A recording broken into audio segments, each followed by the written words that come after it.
இதுல லக்னத்துல வேற ராகு இருக்கு, மீன் ராசியில ராகு இருக்கும் பொழுது குரு பார்வை பெறுவதனால சில விஷயங்கள் வந்து பாசிட்டிவா இருந்தாலும் சம்டைம்ஸ் குழப்பங்கள் கொடுக்கும், உறவுகள்ல குழப்பங்கள் கொடுக்கும், யாரையும் நம்ப முடியாத மாதிரி ஒரு அமைப்பு கொடுக்கும். அதே சமயத்துல 2ஆம் இடத்துல சனி இருக்கிறாருன்னு மறந்துடக்கூடாது.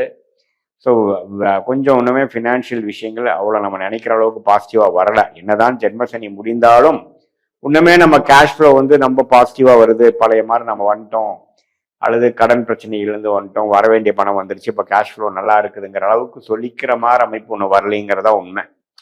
ஸோ அதை நோக்கி தான் நம்ம போய் கொண்டிருக்கிறோம். ஆனால் குரு 5ஆம் இடத்துக்கு வருவதனால சில விஷயங்கள் பாசிட்டிவாக நடக்குது. என்ன மாதிரின்னா குழந்தைகள் விஷயங்கள் கொஞ்சம் பரவாயில்ல, அவங்களோட கோஆப்ரேஷன் பரவாயில்ல, அவங்களோட ப்ரோக்ரஸ் பரவாயில்ல. அதே சமயத்தில் காதல் விஷயங்கள், உறவுகள் விஷயங்கள், அது எல்லாமே கொஞ்சம் பாசிட்டிவா இருக்கு. நம்மளே கொஞ்சம் குதூகலமா இருக்கிறோம். லாபம் சம்பாதிக்கக்கூடிய அமைப்புகள் இருக்கு. திடீர்னு ஒரு growth கிடைக்குது, திடீர்னு ஒரு பணம் வருது. என்னதான் பண பிரச்சனைகளும் சில பிரச்சனைகளும் ஜென்மசனியில் அந்த சில விஷயங்கள் இருந்தாலும் சில பெனிஃபிட்ஸ், மனசுக்கு இதமான சில உறவுகள், மனசுக்கு இதமான சில பண வரவுகள், சில பெனிஃபிட்ஸ், சில லாபங்கள், அதெல்லாம் இந்த குரு 11ஆம் இடத்தோட கனெக்ட் ஆகும் பொழுது வரதான் செய்கிறது.